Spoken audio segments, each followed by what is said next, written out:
All right, it's time for week 2 results. Again, this is Aaron Enright, your commissioner for the Enright Sportsbook and Lounge Guillotine Fantasy League. And what an exciting one it was. But before we talk about who got eliminated, talk about our top scorer. Who Day and the Blowfish. That's right, John. 108.54. Congratulations, you were the top scorer. But again, it doesn't really mean much. It just means you survived without the least kind of discomfort. But congratulations.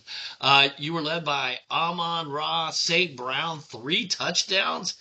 He had like 34 points or something like that. Dak had a good day for you. And Devontae Adams, his first touchdown as a Ram. So congratulations to him and to you for top scorer. That's fantastic. All right, but let's talk about elimination. So I'm going to set this up.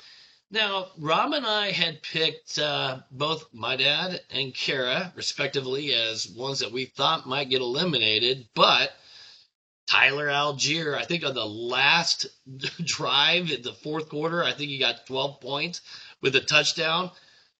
Terry, he's now safe after that happens. Then we get into the fourth quarter with that Texans game. Kara and Ethan have Nick Chubb. Nick Chubb not doing much.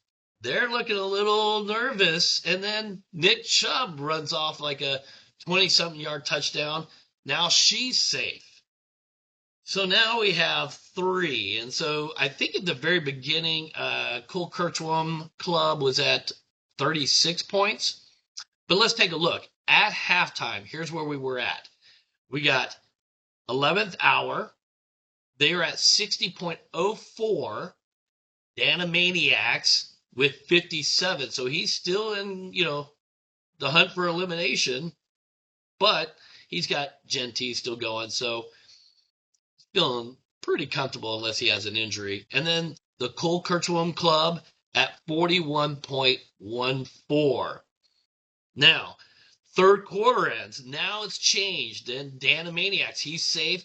Genty got him the points he needs. He's at 61.60, unless he fumbles, which he's not going to do. Now it's the 11th hour with Michelle Snell at 60.04 still because she has no one going. So she's just sitting around hoping that, Geno Smith and Jacoby Myers doesn't do anything. Matter of fact, she texted me and she's like, I'm toast. So she had confidence in Geno Smith and Jacoby Myers in hooking up and scoring.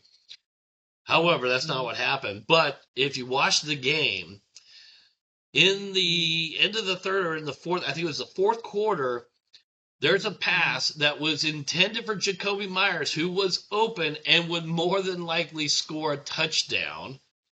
But the ball was tipped at the line by the defensive lineman, and it went incomplete. And then there was another one, I think 2 plays later, where they had him in the back of the end zone, just a bad pass. That's incomplete. And so right there at the end, though, and what ended up being is 11th hour, you're good. 60.04 does the trick. And unfortunately, Cole Kirchwam Club, 51.64. Wow. It was a close game, nail biter, but unfortunately, you still have the cool Kirchwam Club membership. But unfortunately, your membership here in the Enright Sportsbook and Lounge has been revoked. So sorry, we have to say goodbye to you, Matthew and Braden. We appreciate you coming out and enjoying the league with us, but we have to say goodbye, and another one is eliminated. So now what are we going to do? Now we got to take a look at their players and who's going to be the big spender. There's some players out there. Chase Brown, Drake London, and maybe you figure, Jacoby Myers and Geno Smith, they broke their hearts, but maybe they can save yours. We'll find out. Make sure you get your bets and your bids in today for your players. And let's see tomorrow who gets to have some more teammates join their team. So, again, great week. And it's just going to get more fun. So, until then, keep on playing.